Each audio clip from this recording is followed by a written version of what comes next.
올해는 부활 주일이 3월이었어요. 이런 경우가 제 기억에 그렇게 많지 않은데, 항상 보면은 이제 고난 주간 시즌에 벚꽃이 피는 4월 초, 그리고 4월 한 10일경 요때가 이제 부활 주일이 돌아와서 또 고난 주간에 우리가 은혜 받는데 묵상하다 보니까 벚꽃을 못 봤는데, 제가 오늘 아침에 일찍 사우나를 다녀오면서 현충원을 딱 오는데 현충원 벚꽃이 기가 막힌 거예요.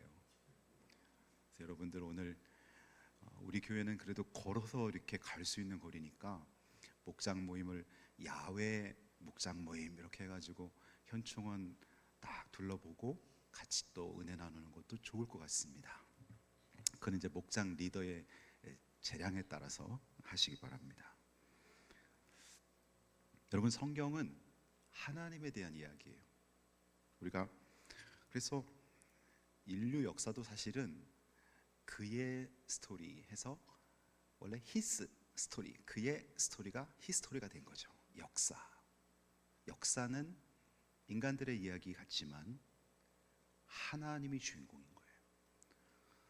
성경 창세기 1절에 보면 태초에 하나님이, 성경 제일 첫 구절의 주어는 하나님입니다. 태초에 하나님이 천지를 창조하시니라. 인간이 주인공이 아니라는 것이죠.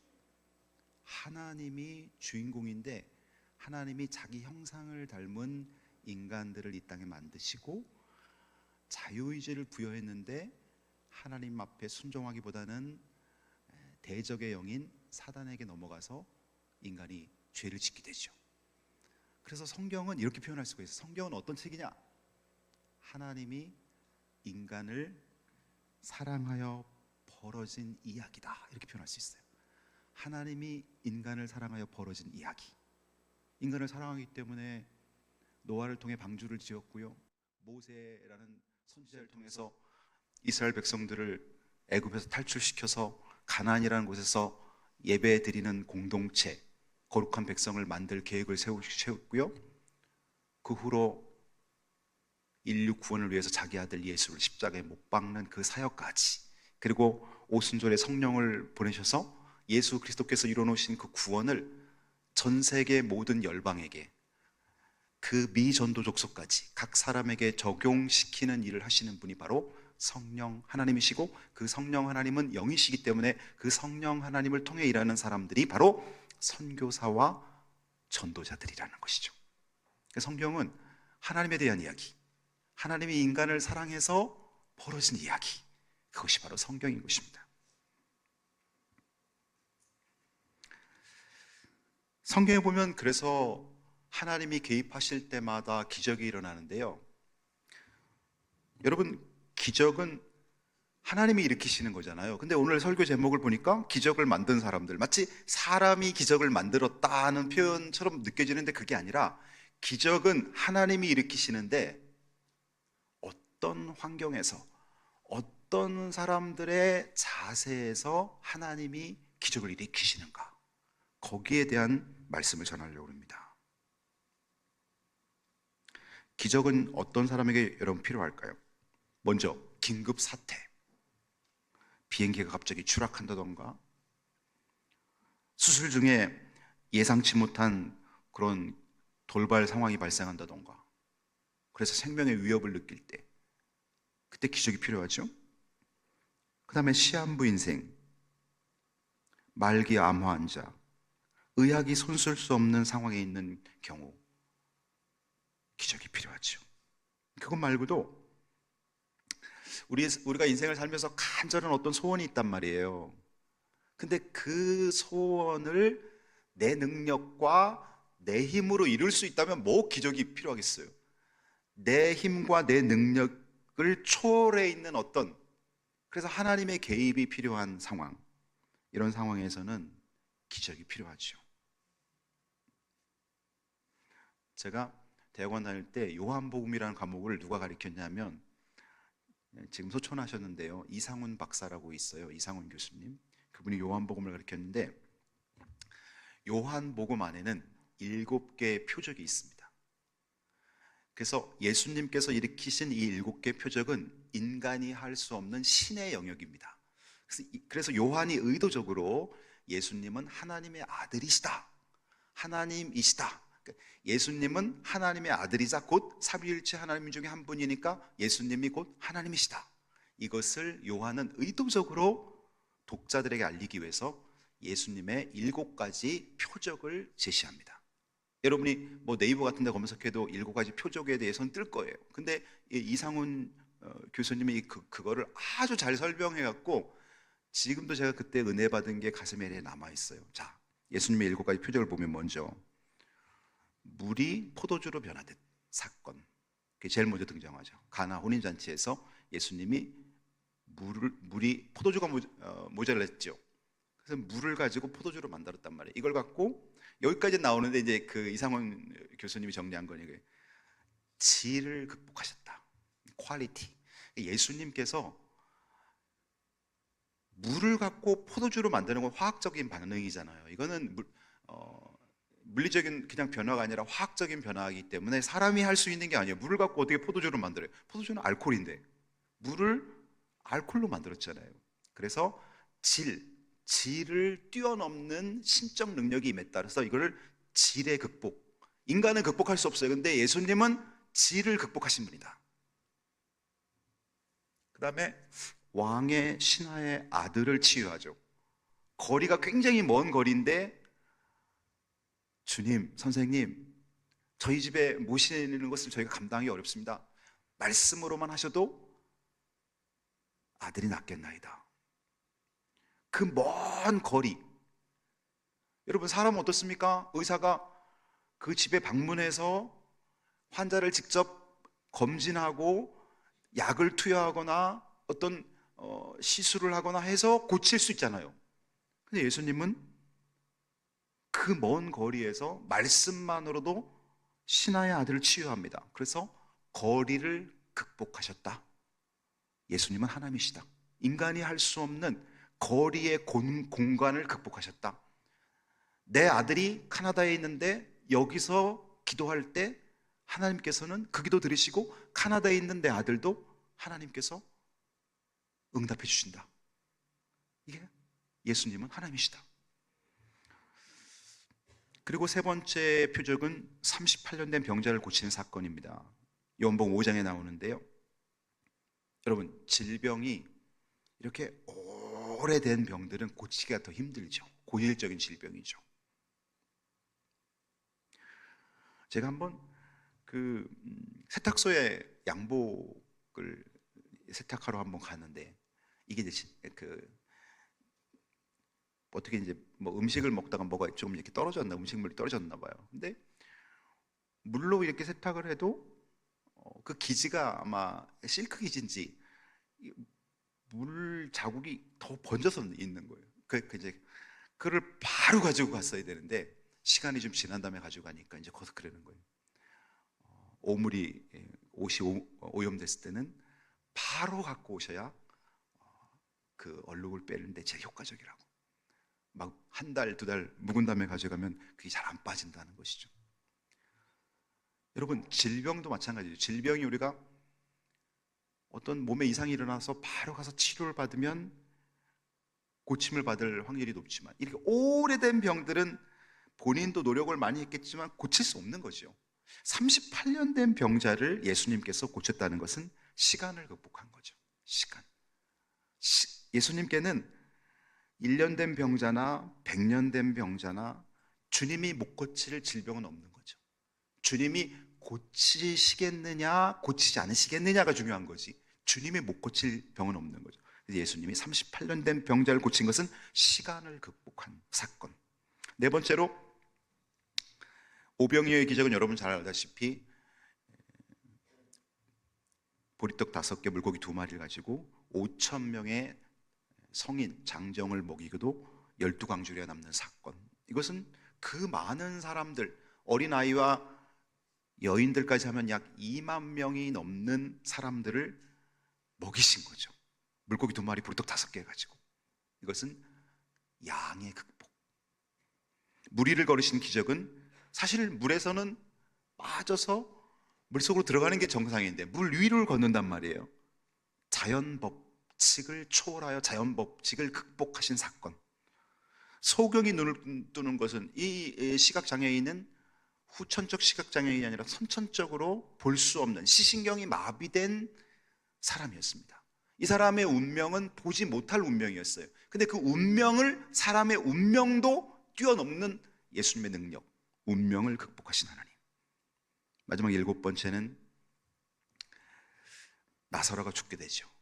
마르다와 마리아의 오라비 나사로가 죽었는데 예수님께서 그 나사로를 살리는 사건이 요한복음 11장에 나옵니다.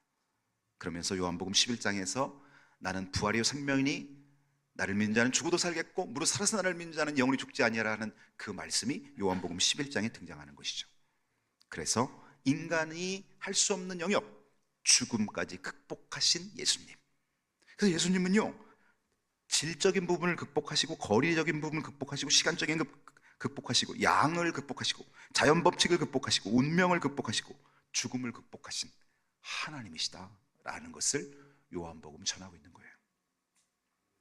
이제 오늘 본문으로 들어갑니다. 오늘 본문에도 기적이 일어납니다. 오늘 본문에는 중풍병자가 침상에서 일어나 집으로 돌아가는 사건이 일어납니다.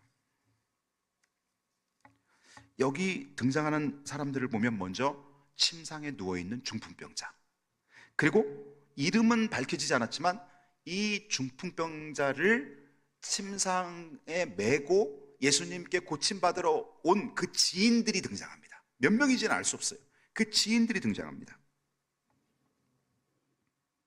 그리고 예수님이 나오시고 예수님 주변에 말씀을 들으려고 운집한, 여러분처럼 이렇게 말씀을 들으려고 운집한 많은 인파가 나옵니다. 자, 기적을 이 중풍병자와 그 중풍병자를 예수님께 데리고 온 지인들이 기적을 경험하는데요, 이들이 기적을 만들어낸, 하나님이 기적을 일으키게 했던 그 원동력은 무엇일까? 그것이 오늘 설교의 내용이죠. 첫 번째는 불타는 사명감.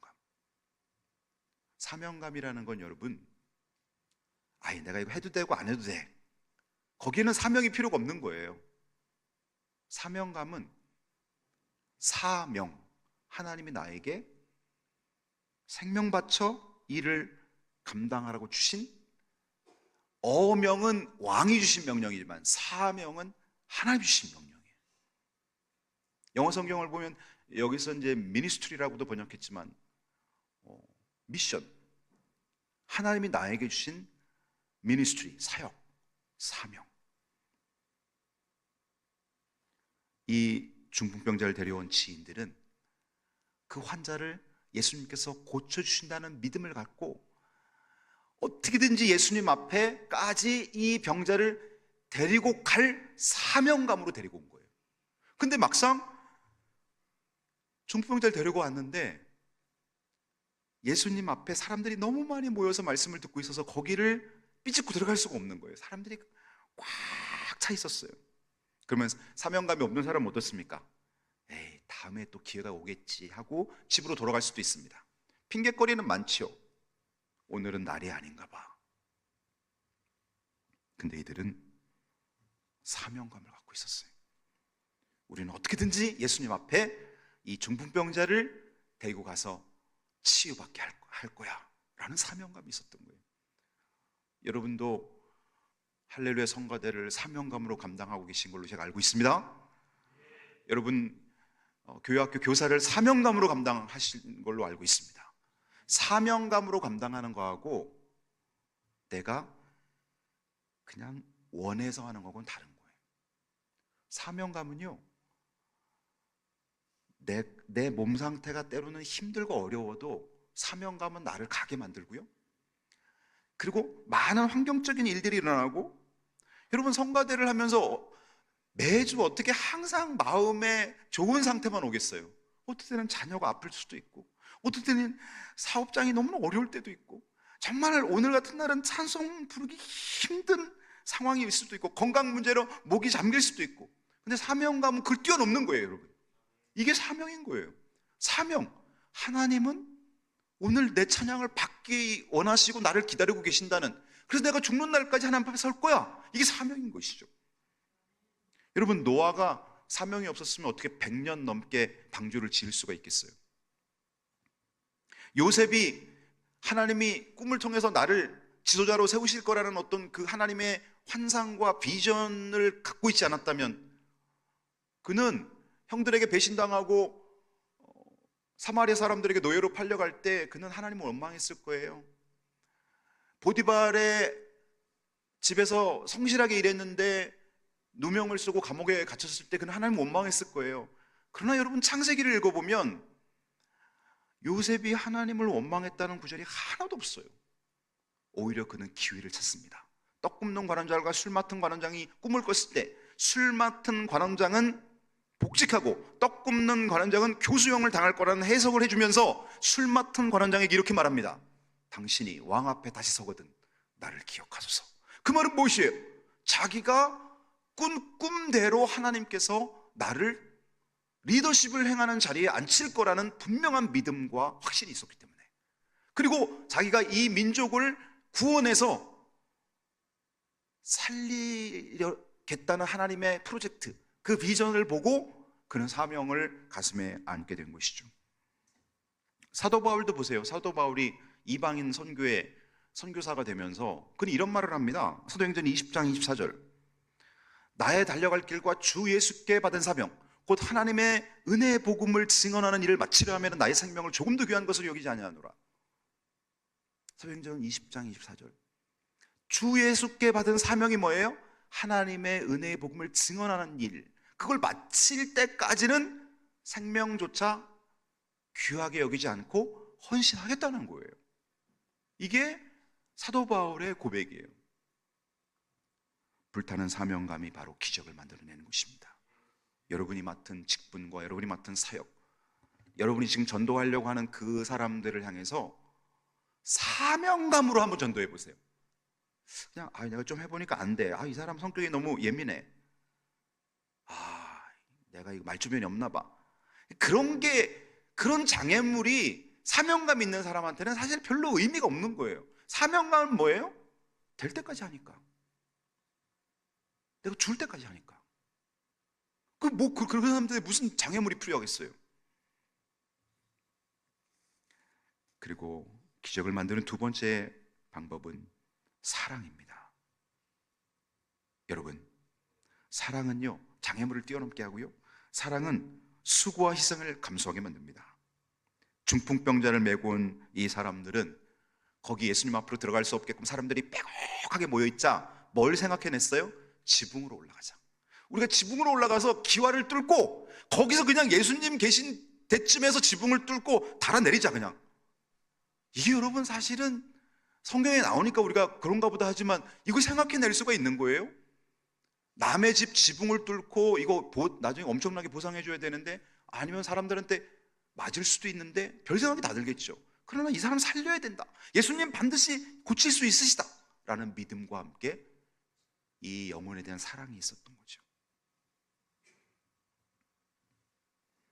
자녀들이 결정적인 순간에, 자녀들이 아빠도 좋아하지만 엄마에게 더 의지하고 엄마를 더 찾게 되는 이유가 뭘까요? 엄마는 자녀를 9개월 반 뱃속에 품었고 탯줄이라는 생명의 끈을 끊고 나왔기 때문에 자녀는 엄마의 그 더 진한 사랑에 잊지 못하는 거예요. 여러분도 다 아빠도 좋아하시지만 엄마 하면 가슴이 뭉클해지잖아요. 나를 위해 모든 걸 주신 분, 죽을 때까지 내 편, 그게 엄마잖아요. 그게 엄마잖아요. 그럼 여러분, 사랑이 바로 이런 기적을 만들어내는 거예요. 십자가는 사실 빌라도가 명령해서 예수 십자가형이 처해진 게 아니고요, 하나님 아버지가 그렇게 하시려고 했기 때문에 예수님이 십자가를 지신 거예요. 전능하신 하나님이 왜 자기 아들 십자가 지는 거 못 막겠어요? 하나님 아버지가 예수를 죽게 하신 거예요. 그 사랑이 우리를 구원한 거고요. 십자가에다가 이렇게 주변에 이렇게 곡선을 그리면 하트가 되지요. 이렇게 십자가에다가 주변에 곡선을 이렇게 그려보세요. 하트가 되잖아요. 하나님의 사랑. 세 번째 기적을 가져오는 것은 포기하지 않는 믿음입니다. 중풍병자를 데려온 사람들은 포기하지 않았어요. 그 믿음이 기적을 만들어낸 거죠. 여러분, 믿음은 순종을 가져옵니다. 여러분의 믿음을 측정하고 싶으세요? 요만큼 순종하는 사람은 그 믿음이 요만큼 밖에 되지 않는 거예요. 그러나 힘들고 어려워도 포기할 줄 모르는 사람은 그 믿음이 하늘만큼 땅만큼 되는 거예요. 이런 사람은 세상이 감당할 수 없는 믿음을 지닌 사람들이죠. 사도행전 16장에 보면 바울과 실라가 복음을 전하다가 감옥에 갇힙니다. 사도행전 16장 22절. 이들이 감옥에 갇혔는데 보세요. 어떻게 진행되나 보세요. 바울과 실라라는 예수님의 제자가 복음을 전하다가 감옥에 갇혀요. 무리가 일제히 일어나 고발하니 상관들이 옷을 찢어 벗기고 매로 치라 하여 많이 친 후에 감옥에서 매질을 당한 거예요. 간수에게 명하여 든든히 지키라 하니 그가 이러한 명령을 받아 그들을 깊은 옥에 가두고 그 발을 착고에 든든히 채웠더니, 자, 이 상황이면 어떻게 돼요? 이제는 풀이 죽어 있었겠죠. 그 상황 속에서 바울과 실라는 찬송합니다. 한밤중에 바울과 실라가 기도하고 하나님을 찬송하며 죄수들이 듣더라. 이에 갑자기 큰 지진이 나서 옥토가 움직이고 문이 곧 다 열리며 모든 사람의 매인 것이 다 벗어진지라. 세상이 감당할 수 없는 믿음, 몽둥이가 꺾을 수 없는 믿음, 그것이 바로 오순절 성령 받은 초대교회 성도들, 예수님의 제자들에게 있었다는 것이죠. 포기하지 않는 믿음. 오늘 중풍병자를 예수님께서 이제 고치시는데요, 본문 20절에 보면은 예수님께서 뭘 보고 고치십니다. 예수께서 그들의 믿음을 보시고, 자, 여기서 그들은 누구를 가리킬까요? 대답해 보세요. 이 중풍병자를 침상에 누워있는데 그 침상을 메고 예수님께로까지 왔다가 들어갈 수 없으니까 지붕을 뚫고 내린 그 중풍병자와 그 중풍병자 지인들을 말하는 거예요. 그 중풍병자 지인들의 믿음을 보고 예수님이 감동을 하신 거겠죠. 야, 이렇게까지 고침받고 싶어 하는구나. 그리고 그들을 향해 선포합니다. 이 사람아, 내 죄사함을 받았느니라. 그러니까 이 사람아, 침상에서 일어나라, 이렇게 말씀하셔도 되는데 육신만 고치지 않고 죄사함의 은혜도 누리게 해서 천국에서 영생을 누리게 하려고 하는 것이 하나님의 마음. 그러니까 하나님은 반드시 어떤 사람을 치유할 때, 병을 고칠 때 믿음을 확인하길 원하시는 거예요. 병은 고쳤다가 또 다른 병이 발생하면 또 질병을 우리는 겪어야 되는 거예요. 그래서 믿음을 보고 병도 고쳐주시지만 영원토록 죽는 날까지 하나님을 의지하고 거듭난 그리스도인으로 살게 하기 위해서 믿음을 하나님 확인하신다는 것이죠. 오늘 여러분이, 그래서 하나님 여러분이 이렇게 보고 계시는 거예요. 구원받을 만한 믿음이 누구에게 있는가? 오늘 그 구원이라는 건 질병이라고 말할 수도 있고, 그 구원이라는 건 어떤 인간관계, 무너진 인간관계라고 할 수도 있고, 그 구원은 여러분이 지금 해결하고 싶어하는 간절한 그 분야에 있어서 그것을 해결해 주는 분이 하나님이라면, 그 기적을 일으키신 분이 하나님이라면 그 기적을 응답으로 받을 자가 누군가 하나님이 여러분 볼 때 여러분의 외모를 보지 않는다는 거예요. 여러분의 어떤 얼굴의 모습을 보지 않는다는 거예요. 믿음을 보신다는 거예요. 예수께서 그들의 믿음을 보시고 믿음을 보시고 믿음을 보시고 믿음을 보시고 역사하셨다는 것이죠. 여러분은 하나님께 어떤 믿음을 보이셨습니까? 하나님을 감동시키는 믿음의 행동을 한 번이라도 보여야 되지 않겠습니까? 믿음의 행동. 제가 대학 1학년 때, 그때 저희 집이 무척 어려워서 시골에 있는 집을 다 팔고 빚을 진 상태로 청주에 나왔습니다. 제가 청주에서 대학 다닐 때 1학년 때 일어난 일입니다. 저는 그때 교회를, 모 장로교회를 다니고 있었는데 저희 부모님은 청주에 오셔서 청주 성결교회라는 성도들 한 30명 정도밖에 되지 않은 작은 교회에 출석하고 계셨어요. 근데 그때 제가 오토바이를 타고 학교를 다니고 새벽 기도회를 다니는데, 저는 그때 장로교를 다니고 있었어요. 안창호 목사님이라고, 이분 지금 돌아가셨는지 모르겠어요. 제가 성결교단 주소록을 다 찾아봐도 없어요. 미국으로 가서 목회하신다는 말만 들었는데 지금 은퇴하셨을 거예요. 키도 작으신 분인데 저희 집에 오셨어요. 저는 이제 저희 부모님이 섬기는 교회 담임 목사님이니까 이제 제가 사고가 나갖고 막 다쳤어요. 팔하고 다리하고. 그랬더니 저희 집에 오시더니, 저희 집이 그때 되게 어렵게 시골에서 막 빚도 제대로 해결하지 못하고 왔으니 집이 어떻겠어요. 저를 이렇게 보시더니 그 목사님이 그러더라고, 저한테. 정수 형제, 히브리서 11장 6절을 믿어봐. 저는 그때 그 목사님이 히브리서 10장 6절을 딱 말씀하실 때 그때 그냥 외워버렸어요. 그것을. 믿음이 없이는 하나님을 기쁘시게 못하느니 하나님께 나아가는 자는 반드시 그가 계신 것과 그가 또한 자기를 찾는 자들에게 상 주시는 이심을 믿어야 할지니라. 이 히브리서 11장 6절을 펴서 목사님이 설교를 하시는데, 띄워줘 보세요. 믿음이 없이는 하나님을 기쁘시게 하지 못하나니 하나님께 나아가는 자는 반드시 그가 계신 것과 그가 또한 자기를 찾는 자들에게 상 주시는 이심을 믿어야 할지니라. 그리고 저보고 그때 막 가정도 힘들고 몸도 다치고 그러니까, 정수 형제, 앞으로 하나님께서 놀랍게 정수 형제를 쓰실 거야. 근데 그러려면 믿음이 있어야 돼. 어떤 믿음? 하나님이 반드시 계시다는 거, 그리고 하나님을 간절히 찾는 자들에게 하나님이 상 주신다는 거, 이거 믿어야 돼. 그리고 저를 안수기도를 해주시는 거예요, 그 목사님이. 저는 뭐 그 후로 목사님하고 많이 교제도 못 나눴는데 지금도 그 기억이 나는 거예요. 그 제가 이 말씀을 암송하고, 제가 힘들고 어려울 때마다, 그리고 제 믿음이 흔들 때마다 이걸 제가 암송하는 거예요. 믿음이 없이는 하나님을 기쁘시게 못하니 하나님께 나아가는 자는 반드시 그가 계신 것과 그 또한 자기를 찾는 자들에게 상 주시는 이를 믿어야 할지니라. 그러면 주님께 나아가는 거예요. 여러분, 포기하지 않는 믿음이 기적을 만들어내는 거예요. 마지막 네 번째로,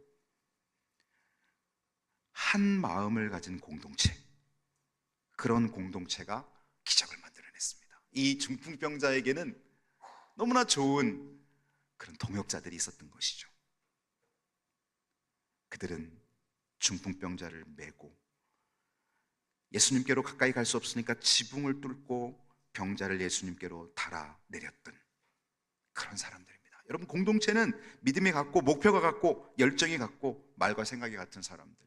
그래서 여러분에게 말씀 나눈 공동체가 다만 30명이라도 내가 큐티하고 말씀을 나눌 수 있는 공동체를 확보하세요.